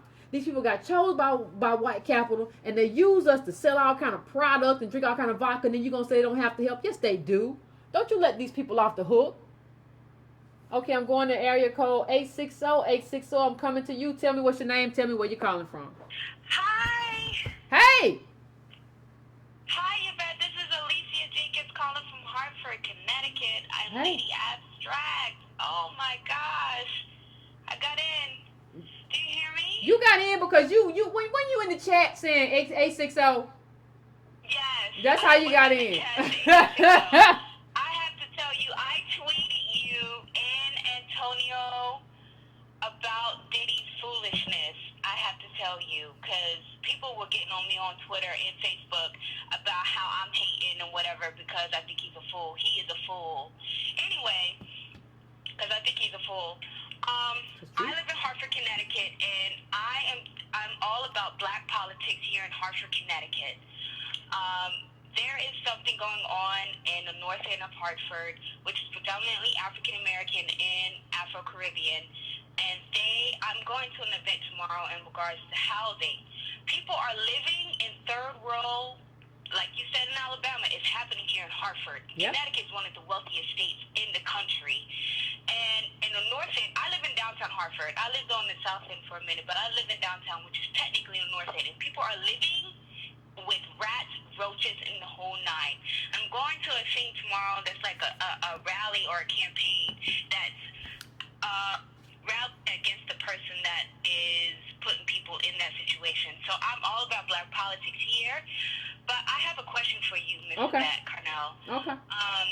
How do I deal with African American descendants of slaves dealing in a city that is multicultural, meaning Hartford is predominantly Jamaican for the most part and predominantly Caribbean, so Jamaican and Dominican. I'm African American and Haitian, and I'm like always on the cusp of dealing with being African American descendant of slaves and Afro Caribbean. So how do I deal with that being in a city that is multicultural and multifaceted in regards to the African diaspora? Because I know you talk about African American descendant of slaves, and I've cussed out people in regards to that. I've cussed out my mayor, I'm about to cuss out my governor in a day in regards to that. So how do I deal? What do you mean? How do you deal specifically? Do you mean in terms of your temperament? Stop cussing out people, or do you mean what specifically? How do you mean? I mean, like how can I still be about the black politics Americans, descendants of slaves in a city that is mostly Caribbean people. Like, how do I deal with that? Yeah, that's hard. I've never lived anywhere like that. I've never lived anywhere where it's a majority of immigrants. That's a very hard question. Yeah, you know, and that's what I've been struggling with, because I'm from Chicago. And understand. Chicago is African American. Hold on. I want y'all to hear what she's saying. She's saying, as an African American descendant of slaves, because of where she are, and the majority of people are not descendants of slaves, she's having a hard time. I want you to understand this gets worse, and this is what she's basically telling you is how our justice claim is diminished. So if they get a bunch of people from a bunch of different places and everybody just look black, then we don't have a claim, and we're somewhere like, hey, we're special. We're African Americans. We built this country. Everybody's like, oh, hush, I'm this. Oh, hush, I'm that. That's how they diminish our claim. That's why I keep telling you, what I'm saying is not xenophobic. I'm not hating anybody from any other country. I understand. No. I understand how these people are being used to diminish our justice claim. But yeah, you're right. You might have to move. I mean, I just don't know what else. I just don't know how you deal. Are they the majority? Are they the majority? Are they hostile? Like, are they like? Yes, They're the majority. Oh, African Americans in Hartford, in Connecticut, we are like very, very small here. And what I try to do is talk to people who are black immigrants and try to get them citizenship so they can participate in black politics. Because there's so much, like it's been sold to CBS, and Aetna made its money off of slavery in Connecticut. Aetna's not the only insurance company. Yeah, but let me tell you something. Let me tell you something, my friend. In my 20s, when I was young and stupid, I played that game too of trying to get them citizenship and stuff like that, thinking we could all be in it together and stuff like that. And I'm just gonna tell you, for me, it ain't work out. And there's a lot of reasons why I say what I say on this show. A lot of this is data, but I have some personal experiences. Like, it didn't work out that way. People forget you. Once you get them and just like, yeah, now we're going to do black politics, they don't stick. So I don't know if that's the best move too. I think you can do the best you can at explaining to them as to how the lives that they have are built on black politics and built on black people. But if they don't want to hear that, I don't even know what you do, and that's my problem, because the people. I have my bachelor's degree here, and I work at Starbucks, and I'm poor as ever. And I see Jamaicans who are born here, I'm a millennial, and they're just as poor as me. But they're not just as poor as me. Sorry, they have more wealth than I do, and I'm poor. And my grandmother. I don't have that. Because of my grandmother, and I don't know. I don't know. I'm sorry. Well, thank you for calling in, caller. I gotta go to the next call, but thank you for calling. I'll try to answer some of your questions off air. But I think see, the thing is, when we talk about immigration, I don't think enough people understand. People are so quick and reflexive to say that Yvette is anti-immigrant. No. I just understand how capital is using immigrants to dilute labor, and also how capital is using immigrants to dilute the claim of African Americans. It's not about being anti-immigrant, because if you really wanted to do something to help people who come from impoverished countries, you would do something about your foreign policy, right? You wouldn't just be like, honestly, this immigration is just a way for some people to say, oh, well, we have to help them. You're not really helping. You're not really helping nobody. Because if you really want to help them, you will help them with your immigration policy. But you don't do that. You just let a few immigrants in, and it makes people feel good about America. Well, we let a few of them in, so I feel good because I see brown people around me. No. You have to make a big change for that. But I don't understand. I see how these people are being used to kind of diminish us. And black in Los Angeles, black descendants of slave family are worth 200 liquid. I ain't talking about 200,000, boo. 200. And the middle Nigerian family is worth 75,000. Understand that they're not just coming here. They're coming here to just be with us in solidarity. You're coming here to kind of there are a couple of categories that come here and step over us, or to come here and like lower the floor in terms of what we can get paid because you're afraid that you might get sent home because you're illegal. And then you have this other group who comes from an elite group who doesn't have anything in our best interest because they were elitists where they came from. It's a complicated thing. Capital is doing something that's very insidious. And so that's why and I understand that they are the puppeteers. And so what we have to do in terms of saying, no, we're not doing none of that right now until we get to the bottom of all of this. I need a moratorium until we fix all this. And it has nothing to do with how I love everybody who's on my team. So it just is what it is. I'm going to the next caller because I'm getting a little low on time. I'm going to area code 317. I'm coming to you. What's your name? Where you calling from? Hey, Yvette. Hey. It's me again. I'm still turning somersaults because you're back. Thank you. I want to tell you, you make my day. Thank I you. feel so much smarter. Nobody says anything nice to me. Thank you. I appreciate that. And your callers, even the ones that disagree, it still makes us smarter. Yeah, I agree. It's amazing to me. I wanted to say something before I get off of here. Okay. I am seeing through Diddy, through other entertainers, through Magic Johnson, through Michael Jordan, I'm seeing how we're being fed the Horatio Alger story. That if we just work a little harder, we can make it. If we put the right thoughts in our mind, we can make it. And it's all about this individual effort that is the American dream that is not real. That is not real. That true wealth comes from a whole tribe, a collective effort. It doesn't come from one guy having a whole lot of money like Uncle Scrooge, and he doesn't share it. He doesn't do anything. He becomes something like a mannequin in a window where we can look at it and say, hey, that might be me one day. That's all I got to say. No, thank you. I appreciate it, caller. And one of the things I'll say is, didn't Horatio Alger do the right thing at the end? Even the Horatio Alger story has been discombobulated and made to be into something that is not. If you read the Horatio Alger story, even it wasn't what they tell you it is. I'm going to the next caller. 202, I'm coming to you. 202, I'm coming to you right now. Hey. What's going on, my man? What's the word? I'm all right, man.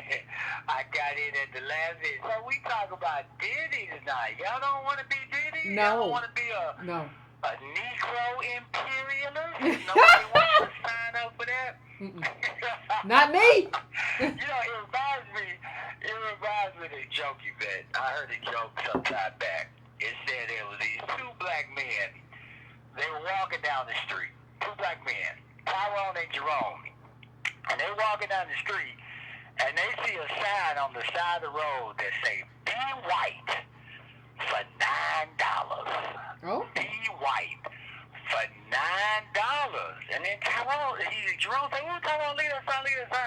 They said, we could be white for $9. He said, but I only got $8. Well, Tyrone said, I got 10, so I'll go in there, and I'll be white, and then I'll come out and give you the dollar change, and then you could be white. He said, okay, cool, man. So then Tyrone, he walks in the door. He pay his money, and he comes out, and he white. Huh? And Jerome looked at him and go, ooh, Tyrone, you got on that nice hat and that top hat. You looking real good. You sure is nice and pretty and white. And he said, all right, now give me $1 so I can go be white. And Tyrone looks at him and says, get a job, nigga.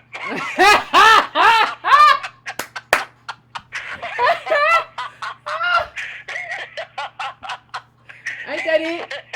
Get a job, nigga. So, I say this, it's a joke, but there's actually a lot of seriousness in that joke because so many of our people who actually make it to that level, they are actually looking back at the rest of us and telling us to get a job, nigga. Get a job. Get up off your ass. I think I heard a brother, I was sitting here working on some stuff. I think I heard a brother a minute ago. He called in and said he was a bootstrapper. He did. We still got those. But I will say that all of this boils down to this myth of hard work, that people are actually getting ahead through their own accord, when really it is about opportunity. Diddy is where he is because what's the brother at the record company gave him a chance? Was it what was the guy? Remember when he got the internship? Andre Harrell. Andre Harrell gave him an opportunity, and that's how he got it. And he was able to build on that opportunity and get other opportunities. You take Andre Harrell out of P. Diddy's life, and we never hear of Sean Puffy Combs. Maybe he stays at Howard and graduates. We don't know. But we have to get to this point where we really interrogate people in these positions. I have to admit, Yvette, me and Yvette, a lot of people on the air don't know, I didn't get a chance to call in into your very important show the other day. But you have actually convinced me of something. And it took me listening to this show to really, when we were just full disclosure, everybody, me and Yvette had been having a little debate about Ta-Nehisi Coates and Cornel West, and I kind of had a different perspective, but she has convinced me of something, and this statement hit it up for me. You said, as a black person, you should never say that another black person doesn't have to help. That is profound. Yeah. That is, because the justice claim is built upon the justice fight. Yeah. So all of the people who are now like Diddy, Oprah, these people are benefactors of a fight that started a long time ago. Yep. Look, Martin Luther King, all those people who's marching, even going back to, all the way back to, to the original fights of the NAACP, League of Defense Fund, the Niagara Movement. These people are benefactors of those fights. And for them now to get to the pinnacle of success and say they owe nothing, go and pull up the list of the people who contributed to the Martin Luther King Memorial in D.C. Don't look at who are there on that list who contributed. Look at the people who are not there. Look at the people not there. And it will tell you a lot about our priorities in terms of our people who actually happen to achieve a little bit of financial wealth. So that's all I wanted to add. I appreciate you guys, and I look forward to tuning in next time. All right, appreciate you, bro. Appreciate it. For those of you who know, that's our own. Everybody loves Alexander comes in. We had our own offline debate. We had our own offline debate about Ta-Nehisi Coates and Dr. Cornel West, and we might even try to make that public in some way. But we had our own debate. And I just want you to understand something, too, when we talk about Ta-Nehisi Coates and Diddy. I mean, not Ta-Nehisi Coates. When we talk about Oprah. You talk about Oprah and you talk about Diddy. And people give them so much credit. And you have to understand, these people didn't invent electricity. Like, these people didn't build stuff like brick and mortar stuff. They didn't cure cancer, right? These are people who are kind of built on their personality. How long does Diddy's brand last if he's not on Instagram 24/7, right? If he's not on Twitter 24/7. Like, I mean, if Oprah's thing is her personality, she was a talk show host. This is not something where they have acres of land, whatever. We have to understand there's a difference in resources. In terms of if you have acres of stuff, and I have a contract to give potatoes to McDonald's that they use for French fries, or I produce the French fries, that's a reason. You're not even in that league. But since we don't know a lot about wealth, we don't know how to differentiate. So we don't know how to tell people that you're in that league versus like you're really not. Your whole wealth thing is based on your personality, and that's not really that big a deal in terms of wealth. That's why you're a tool of really wealthy people. That's something that we have to understand. You can't pass down your personality even when we talk about legacy. And I think that's something that we have to kind of to get a hold of. So area code 301, I'm coming to you right now. Tell me what's your name. Tell me where you are calling from. What's up, Miss Yvette? What's up? Hey, this is Mike calling from. Speak up a little bit for me. Okay, I can hear you now. Oh, okay, my bad. Look, I really like the show. Thank you. I've listened a while. Thank you. But the one thing I don't like is when we don't call a spade a spade. Okay. And you keep, pussyfooting around capital. You keep saying capital. But you don't put a face to a name. Someone put a face to a name. When you talk capital, the Federal Reserve controls capital in the United States. Internationally, it's controlled through this thing called the BIS, the Bank of International Settlements, right? So when a young brother was talking about, he didn't think about Diddy in the class of being, somebody that could be a savior. What he really meant to articulate is that Diddy is not in the class of ownership capital, meaning that he's now part of the class that prints the money. Who prints the money? Who prints the money? You know? I'll tell you who prints the money. It's about 8 to 10 wealthy All right.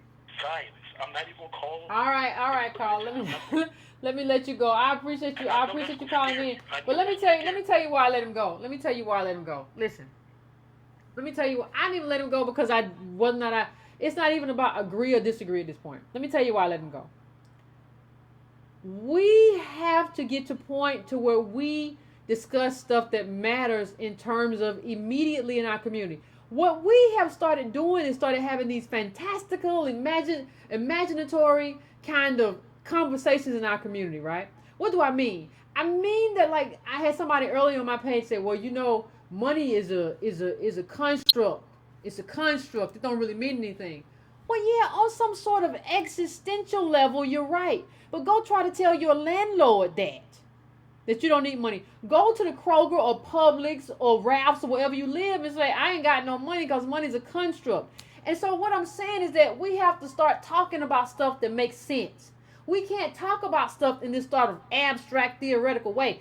Life is too tough for us right now to have that kind of conversation. So I'm not going to start talking to you about who prints money and who the top 10 is. That don't matter. What matter is, what are we going to do in terms of our politics to put some of those dollars in our pockets to as recompense for what we've been through so that we are stable as communities. I don't care who print the dollars. My question is, how many of those dollars does my community have? And is that in line with our contribution in this country? I'm not going to have this kind of conversation about, it's the 10 top people and they do this. Even if that theory was right, and I certainly am not going to say it is.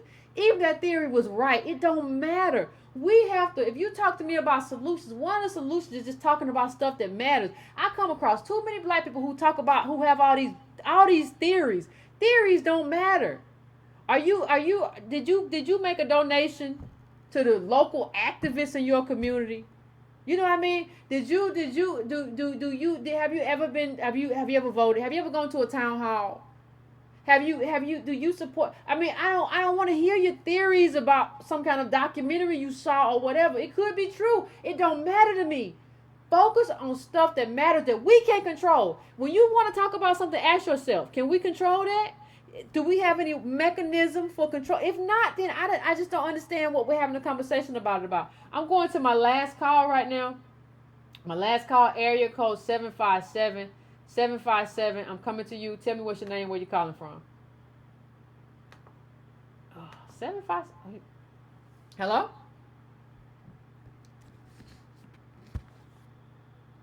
Hello? 757? All right, let's drop 757. All right, I'm coming to area code 469. 469, I'm coming to you. What's your name? Where you calling from? This is LJ from Dallas. Hi, how are you doing? Pretty good. How are you? Good. I just want to commend you on another great show. I thank you so much for continuing to educate us on black politics, because this has to be our number one focus. Just a quick, note on the show title, though. There's a little misspelling, so I don't want Diddy to come after you. Oh, no worries. Don't worry. No worries. I get it before I go to bed. All right. I just want to say that we need to really up and realize that what this tax code represents for us, we already have pneumonia. It's like we're on life support, and we really need to know that with this, if we don't really reshape, like you said, our focus of what government is for.